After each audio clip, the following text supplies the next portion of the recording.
విశ్వవిఖ్యాత నైతిక సార్వభౌముడు, కాలగతిని మార్చివేసిన సూర్యుడు, ప్రపంచ విప్లవాల్లో అత్యద్భుతమైన విప్లవాన్ని లేవదీసిన మేటి యోధుడు, మూఢ జనాన్ని జ్ఞానులుగా మార్చివేసిన అనుపమ ప్రతిభాశాలి, బానిసలను పాలకులుగా మార్చిన అద్వితీయ సంస్కర్త, జీవనదాయక ఇస్లాం సందేశాన్ని మానవాళికి అందజేసిన మానవ మహోపకారి, విశ్వ ప్రవక్తల నాయకుడు, అంతిమ ఋషి ముహమ్మద్ రసూలుల్లా సల్లల్లాహు అలైహి వసల్లం.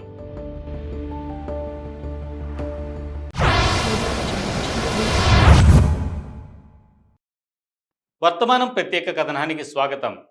రచన మొహమ్మద్ ముజాహిద్, సీనియర్ జర్నలిస్ట్. రబీవుల్ అవల్ నెల 12వ తేదీ మక్కా నగరం ఆనందంతో మురిసిపోయింది. అబ్దుల్లా ఆమినా గారింట ఓ పన్నంటి బిడ్డ పుట్టాడు. తాతగారు అబ్దుల్ ముతల్లిబ్ ఆ శిశువును గుండెలకు హత్తుకొని ఆనంద బాష్పాలు కార్చారు.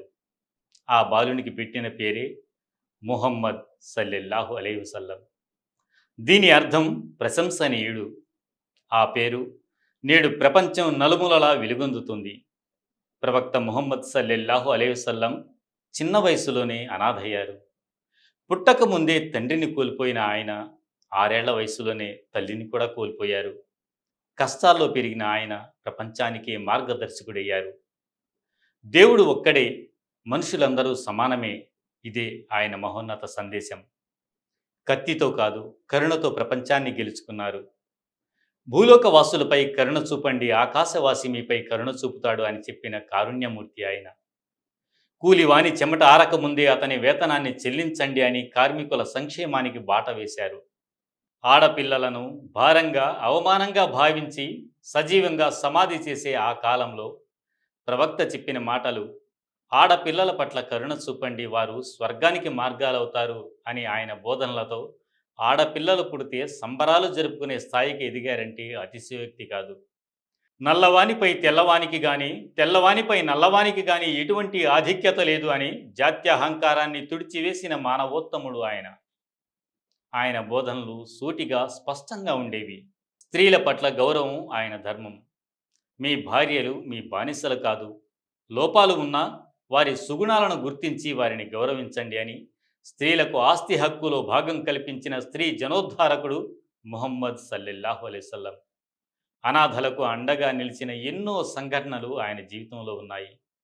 ఆ మహనీయుని జీవితం సాధారణం కానీ ఆదర్శప్రాయమైంది. తానే దుస్తులు కుట్టుకోవడం, గొర్రెల పాలు పితకడం, ఇంటి పనుల్లో సహాయం చేయడం, ఇది ఆయన జీవితం. ఆయన ఆహారంగా ఖర్జూరాలు, నీళ్లు తీసుకునేవారు. గడ్డి మీదే ఆయన పడక. ఈ విధమైన బాటసారి జీవితం గడిపిన ఆయన ఎల్లప్పుడూ చిరునవ్వుతో ఉండేవారు. తల్లి పాదాల చెంతనే స్వర్గం ఉంది, తండ్రి ఆ స్వర్గానికి ముఖద్వారం వంటివారు అని తల్లి తండ్రుల ఔన్నత్యాన్ని చాటి చెప్పి స్వర్గపు బాటను సుగమం చేశారు ఆయన. దైవారాధన చేస్తూ పుణ్యకార్యాలు చేయమనటం కాదు, పుణ్యకార్యాలే దైవారాధన అని ఆచరించి చూపి నైతిక జీవన సరళికి పునాది వేసిన నైతిక ఆధ్యాత్మిక గురువు ఆయన. ప్రవక్త వారి జీవితం మనకు చెబుతున్నది ఒకటే: సత్యం, కరుణ, నిజాయితీతో నిండిన జీవితం గడపమని బోధించారు. మీలాదున్నబి సందర్భంగా మనమందరం ఆయన బోధనలను గుర్తు చేసుకుందాం. ఆ మార్గంలో నడిచే ప్రయత్నం చేద్దాం. అదే మనకు నిజమైన విజయాన్ని అందిస్తుంది. అదే మనకు ఇహపర లోకాల సాఫల్యాన్ని కలిగిస్తుంది. మరిన్ని ఆసక్తికర విశేషాలతో మళ్ళీ మీ ముందుంటాం. అంతవరకు సెలవు. ధన్యవాదాలు.